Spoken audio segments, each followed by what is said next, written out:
Good morning, students. Now coming to an overview of cell. A typical structure of a plant and animal cells. An overview of cell. Students, the main statements of cell theory proposed by Schleiden and Schwann. According to this cell theory, is represented by two main statements. One is all living organisms are made up of cells and products of cells. 2. Omnis cellula is cellula according to lineage theory proposed by Rudolf Virchow. That is, omnis cellula is cellula means new cells arise from pre-existing cells by multiplication. In this way, onion cell, onion cell, it is a typical plant cell. A typical plant cell. So, human cheek cell is a typical animal cell. Then you have onion cell is a typical plant cell. Every plant cell, it is surrounded by hard and rigid cell wall. Hard, rigid cell wall.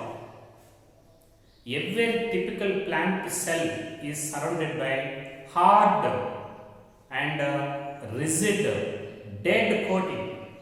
That is called cell wall. So the outermost boundary of the plant cell is the wall. At the same time, just beneath this wall, there is a plasma membrane. Plasma membrane. This is a plasma membrane. Living phospholipid layer. This is a phospholipid layer. Phospholipid layer. Very, very important. Wall is a dead coating, but just beneath the wall in any typical plant cell, there is a phospholipid elastic living membrane. Such elastic living membrane is called cell membrane or plasma membrane. The main difference between this wall and plasma membrane, wall is outermost boundary of the plant cell. It is dead. But membrane is present beneath the wall, and this is living phospholipid elastic membrane. And they also differ one to each other in their different permeability. Wall is permeable to all substances. It is not the barrier. But membrane is selectively semi-permeable. This is the barrier for certain molecules. So, wall is permeable to all substances, but membrane is this is selectively semi-permeable membrane. Now coming to another point, just inside this plasma membrane, there is a cytoplasm. Cytoplasm. The semi-liquid present inside the cell, inside this phospholipid layer, that is called cytoplasm. Okay, and this cytoplasm, it is also represented by a round-shaped circular structure, which was discovered by scientist Robert Brown. Such a small spherical round-shaped structure present in cytoplasm, this is called nucleus. Nucleus. This is nucleus. So, this nucleus, it is also called dynamic part of the cell and also called master cell organelle, and is also called cell brain. What is the cell brain? First, the cell brain or nucleus was discovered by scientist Robert Brown. Nucleus was discovered by Robert Brown. Nucleus is the dynamic part of the cell, and this is the master cell organelle, dynamic part of the cell. is also called the cell brain. Why nucleus is called cell brain? Nucleus it controls and coordinates all the functions performed by various cell organelles inside the cell.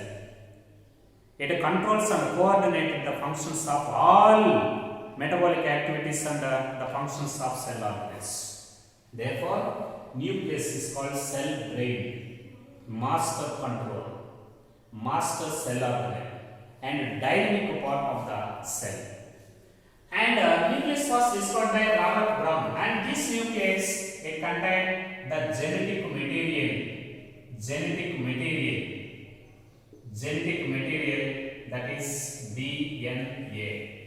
Generally, this DNA and genetic material is present inside the chromatin material.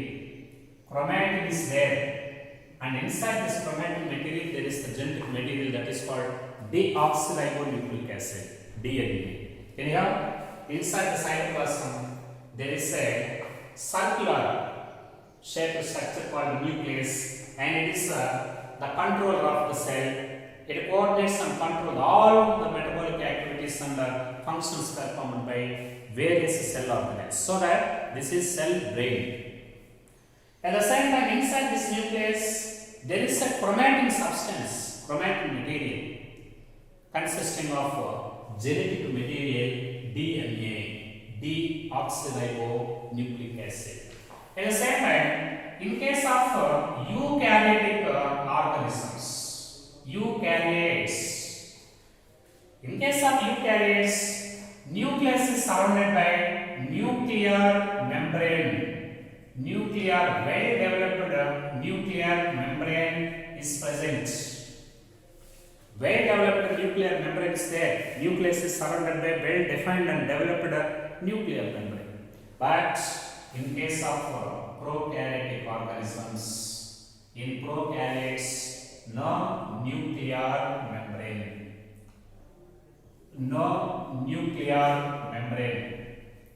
Nucleus is not surrounded by nuclear membrane.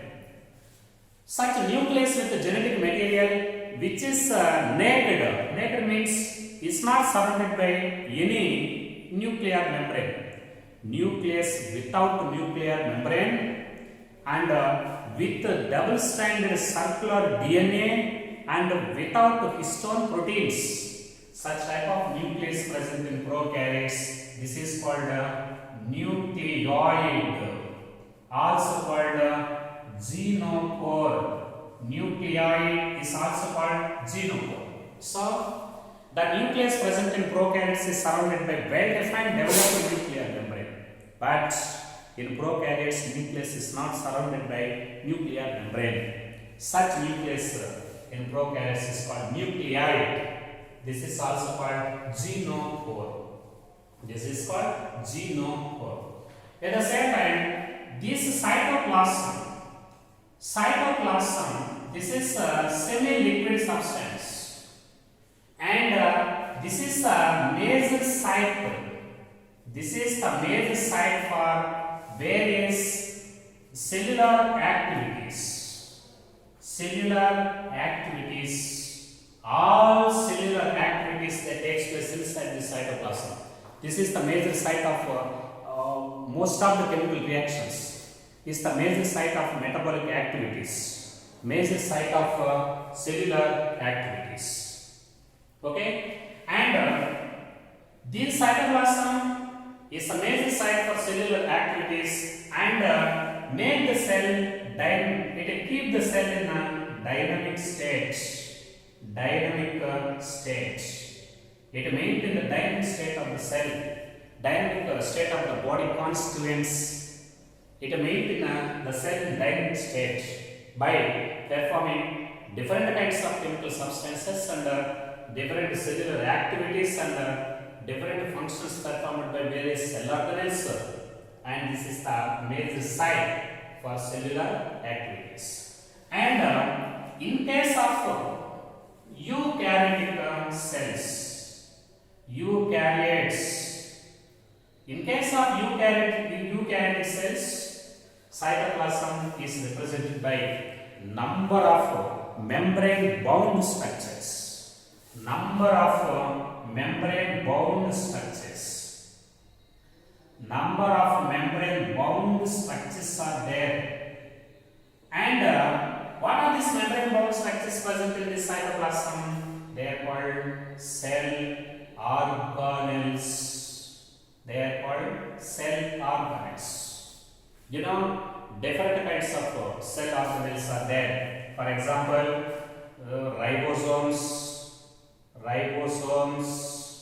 and mitochondrion and chloroplast in case of plants, chloroplast, endoplasmic reticulum and Golgi complex, okay, and lysosomes and also vacuoles, and all these cell organelles they are present inside this cytoplasm.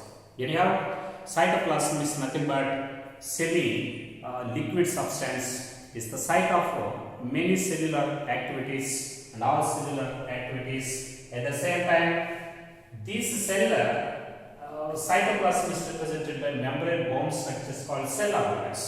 Cell organelles like ribosomes, mitochondrion, chloroplast, endoplasmic reticulum, and Golgi complex, and the lysosomes, and vacuoles, etc. All of them they are present inside this eukaryotic cells. But in case of prokaryotes, very important. In case of prokaryotes, membrane bound cell organelles are absent. Membrane bound cell organelles are absent. Only ribosomes are there. Only ribosomes, especially 70S ribosomes having 30S and 50S subunits. What type of cell organelles are present in prokaryotic cells and what type of cell organelles are completely absent in prokaryotes? Membrane bound cell organelles are completely absent in prokaryotes. Only ribosomes, that is only 70S ribosomes are available with 70 ribosomes with 30S and 50S subunits. And these ribosomes they help in protein synthesis. They help in protein synthesis. So here ribosomes they help in protein synthesis. Mitochondria, aerobic respiration, chloroplast, assimilation of food photosynthesis, endoplasmic reticulum, it is synthesis of glycoproteins and glycolipids and also intracellular transport, Golgi complex, okay, packaging of materials and cell wall formation, lysosomes, digestion of food materials, vacuoles, maintaining of osmoregulation, and these are the importance of these cell organelles. Only 70S ribosomes are available in prokaryotic organisms, and membrane bound structures, membrane bound cell organelles, they are completely absent. At the same time, in case of animal cells, okay, in case of animal cells, centrioles are also present only in animal cells. Centrioles are present only in animal cells, membraneless, and ribosomes are also membraneless cell organelles. Centriole is a membraneless cell organelle present inside the animal cells. Ribosomes also membraneless cell organelles present in both eukaryotes and prokaryotes, plants and animals, etc. So centrioles, presence of centriole is the characteristic feature of only animal cells. At the same time, now coming to the cell size, very important. Students, you know the size of cell in organisms vary from organism to organism. Cell size in organisms is also vary from organism to organism. Here, the smallest cells found in a mycoplasma. Mycoplasma is the smallest cell. and it is measuring about 0.3 micrometers length. 0.3 micrometers length. This 0.3 micrometers length cell is considered as very smallest cell, and these organisms, these cells are also considered as smallest organisms. They are also considered as pleuropneumonia-like organisms. PPLO. Pleuropneumonia-like organisms. They are considered as the smallest cells, which cell is measuring about 0.3 micrometers length. Similarly, in case of bacteria, what about the size of bacterial cells? This is 3 to 5 micrometers length. 3 to 5 micrometers length. But what about red blood cells of human beings? Red blood cells of humans is measuring about 7 micrometers diameter. 7 micrometers diameter. Okay, but what is the largest cell? The largest cell is egg of ostrich. Egg of ostrich. That is the nature of size. Very, very important. What about the size of the cells? Size of cells in organisms is vary from species to species. Smallest sized cells are present in pleuropneumonia-like organisms called mycoplasma. 0.3 micrometers length is smallest cells. Similarly, bacterial cells are measuring about 3 to 5 micrometers length, and red blood cells of human beings 7 micrometers. And what is the largest cell? That is the egg of ostrich is considered as the largest cell. Similarly, the shape of the cell, okay, shape of cell also vary from species to species. Shape is also vary. Shape in different kinds of organisms, cell shape is also vary. For example, red blood cells. Red blood cells. What is the shape of this red blood cells? The shape of red blood cells, this is round or biconcave shape. Biconcave shape. Very, very important. Round or biconcave. For example, this is round and this is biconcave shape. Biconcave shape. Okay, what's the shape of red blood cells in animals and human beings? Red blood cells of animals or human beings, they are round shaped or biconcave shaped. Now coming to another one, white blood cells. White blood cells. What is the shape of white blood cells?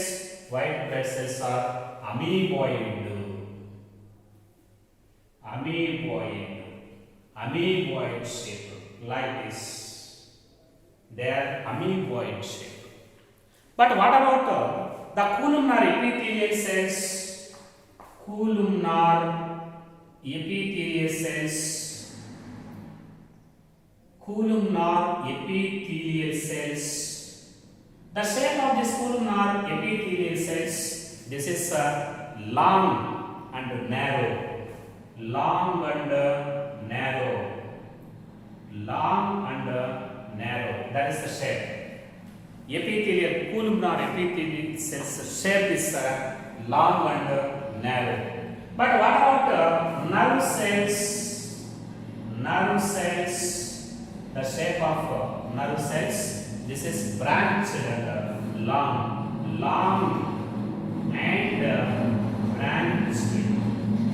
Long and branched. That's the shape of nerve cells. But what about tracheids cells? Tracheids. It is a part of xylem. Tracheids cells are elongated. Tracheids cells are elongated, like this elongated cells. They tracheal cells are elongated. But what about the shape of mesophyll cells present in leaves? Mesophyll cells are maybe round or oval shaped. This is the shape of various cells. Very, very important, matching purposes. Anyhow, sizes vary. Smallest mycoplasma 0.3 micrometers. Bacteria 3 to 5 micrometers. Red blood cells of human beings 7 micrometers. Largest cell, egg of ostrich. Okay? And similarly, shape of the cell is also different in different cells, different organisms. For example, red blood cells round and biconcave, white blood cells amoeboid, columnar epithelial cells long and narrow cells, nerve cells are long and branched cells, tracheids of xylem, they are elongated spindle-shaped cells, and mesophyll cells round or oval shaped, round or oval shaped.